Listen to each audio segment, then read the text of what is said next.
차별금지법 입법은 또 미뤄지는 모양새입니다. 양지열 변호사와 알아보겠습니다. 어서 오십시오. 네, 안녕하세요. 먼저 이 법이 어떤 취지의 법인지부터 좀 알아봐야겠네요. 일단 우리 헌법에 평등의 원칙이 있죠. 뭐 성별이나 종교라든가 각종 신분을 이유로 차별받지 아니한다라고 원칙은 세워두고 있는데 그 원칙을 지키지 않았을 때 그리고 조금 더 구체적으로 현대 사회에 맞게끔 그것들 좀 세분화할 필요가 있는 겁니다.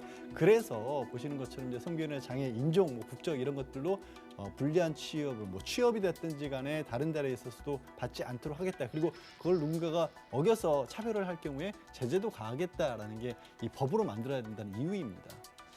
너무 당연한 이야기인 것 같은데 예. 누가 어떤 이유에 반대합니까? 뭐 예를 들어서 대표적으로 이제 일부 보수 좀 종교적인 그런 계에서는 만약에 우리가 그 보수적인 어떤 종교계에서 성소수자를 비판하게 되면 이걸 차별한다고 해서 차별금지법으로 우리를 제재하겠다는 게 아니냐라면서 좀 목소리를 많이 높이고 있는 셈이죠. 그러니까 이 문구 때문에 그렇군요. 성적 지향 등을 이유로.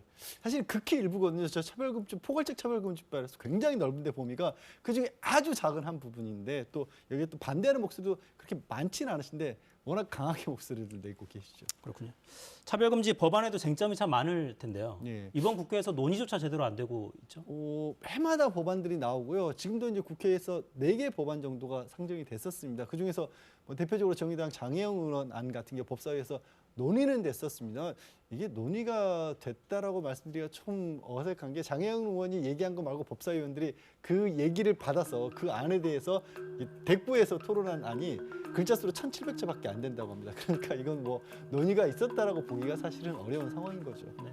그러니까 저 청원을 저희가 지금 보여드리고 있는데 저 청원에 대한 논의 시점은 아예 좀 뒤로 밀어버렸다고. 아예 저 청원을 2045년 들어 2024년으로 5월 29일까지 2024년 2년 3년 뒤지 않습니까? 그래서 저렇게 밀어낼 경우에는 사실상 이번 국회에서 논의를 안 하겠다는 얘기처럼 들릴 수 있는 그런 그렇죠. 상황인 거죠. 21대 국회 임기 마지막까지 네. 밀어버렸습니다.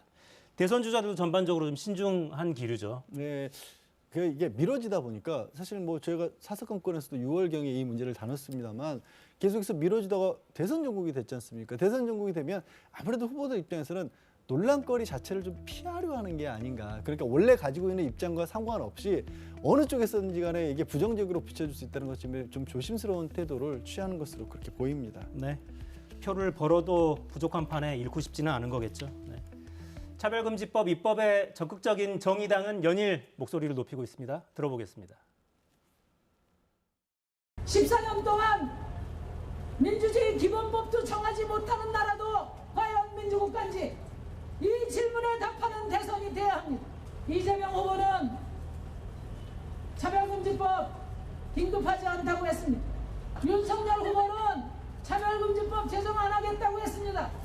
차별과 혐오에 편승해서 표왔고 인권을 볼모로 표없는 대통령, 여러분 단호 읽어봅시다. 여러분. 얼마 전 참으로 늦었습니다만 문재인 대통령도 이제 차별금지법의 제정 논의를 시작할 때가 됐다는 긍정적인 신호를 보냈습니다. 그런데 이 타이밍에 이재명 후보가 차별금지법은 긴급한 사안이 아니라며 찬물을 팍 끼얹은 것입니다. 이재명은 합니다라더니 그것이 설마 이재명은 윤석열 따라 차별합니다일 줄은 몰랐습니다. 선거 때마다 기득권 양당이 소수자들 눈에서 피눈물 나게 하는 모습을 우리가 언제까지 지켜봐야 합니까? 14년이라는 이야기를 했는데 심상정 후보가 처음 이 법안이 발의된 게 2017년이었고 이때는 정부가 발의를 했었거든요. 정부를 발의했고요. 사실 얘기가 처음 꺼내진 건 97년이었습니다. 무려 그렇게 따지면 24년이 된 거죠. 14년이 아니고. 그러니까 김대중 당시 대통령이었고 지금 보시는 것처럼 국회에 발의가 됐었던 것은 정부가 발의를 했고 이후에도 주로 뭐 민주당이라든가 정의당 계열의 그 진보적인 입장에서 많이 발의를 했었습니다만 여전히 이제 회기 만료 때까지 처리를 하지 못하고 있다가 그러니까 아까 이제 사실 대선과도 연관이 되는 게 국회의원들도 항상 표를 의식하는 그런 신분이고 누군가 발의까지 했는데 좀 강경하게 반대하는 목소리가 들어오면 거기에 대한 설득하는 작업을 누가 나서서 하지를 못했던 거죠. 어려워했던 것이고 사실 국민 여론조사 같은 걸 보면 거의 90% 가까이가 찬성하는 입장으로 나옵니다. 딱히 반대할 그런 이유를 못 찾는 분이 대다수긴 한데 그럼 10%면 5천만 국민으로 따지면 500만인 겁니다. 대선 정국에서 500만이라고 한다면 아까 말씀하신 것처럼 한 표를 더 얻어와도 모자란 판국에 쉽게 나설 수 없는 지금 상황이 되다 보니까 국회도 떠밀려온 게 아닌가 싶습니다. 거기에서.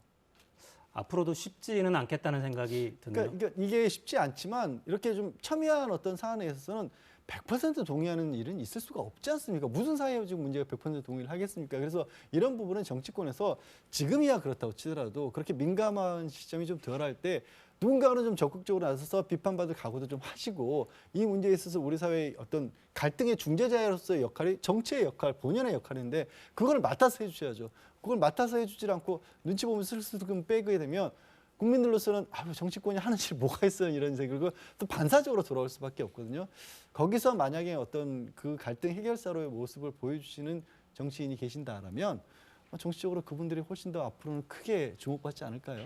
좋은 기회일 수도 있지 않습니까? 그럴 수도 있는데 정치인은 표를 보니까 현실을 보다 보니까 그렇죠. 가까이 있는 표를 보다 보니까 그럴 수가 없는 이게 거죠. 옳기 때문에 이 방향으로 가야 합니다. 이건 참 어려운 이야기인 것 같고요. 네. 이 법이 만들어지면 뭐가 좋아집니다라고 말하는 게 좋을 것 같습니다. 사실 이제 아까 말씀드린 것처럼 오해를 하시는 부분들이 좀 있어요. 당장 이걸 만들었을 경우에 무슨 성소수자와 관련된 부분에서 이게 뭐 늘어난다거나 아니면 부추긴다거나 이런 식으로 지금 오해들을 하는 반대한 쪽에서 그런 얘기들이 나올 때 제가 말씀드린 게 그런 겁니다. 그런 사안은 아니다. 우리가 뭐 취업에 있어서 불이익을 준다고 한다거나 비판하는 목소리를 잠재우는 게 아니라 만약에 어떤 사람들이 취업을 하거나 급여를 받는데 같은 직장 내에서 그런 이유로 해서 뭐 승진을 안 시킨다. 다른 이유가 없이. 그럴 경우에는 제재를 하겠다는 식으로 좀 법안의 구체적인 내용을 들어서 설득하는 일은 그것도 어려울까요? 저는 그거는 그렇게 어렵지 않을 것 같다는 생각이 듭니다만 정치인이 아니라서 그런 거 봅니다.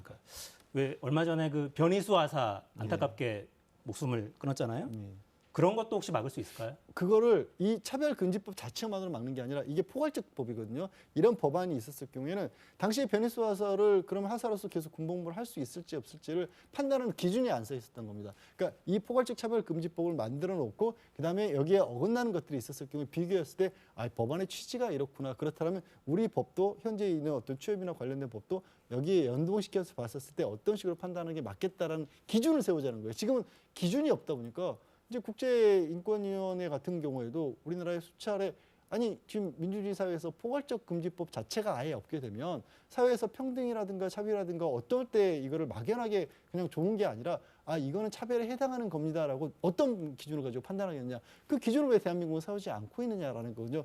누구를 적극적으로 옹호해주자, 어떤 부분을 뭐 띄워주자 이런 얘기가 아닌 겁니다. 그러니까 헌법에 선언적인 문구만 있고 구체적으로 이걸 보장하기 위한 법적인 장치가 없는 거예요. 네. 그거를 만들 때가 이제는 되지 않았나? 이제라도 만들어야 되지 않나? 네. 이런 생각이 드네요. 법이 미비한 걸 이제라도 채우자는 얘기입니다. 양지열 변호사 수고하셨습니다. 네, 고맙습니다. 네, 저는 내일 돌아오겠습니다. 4시엔 사사건건.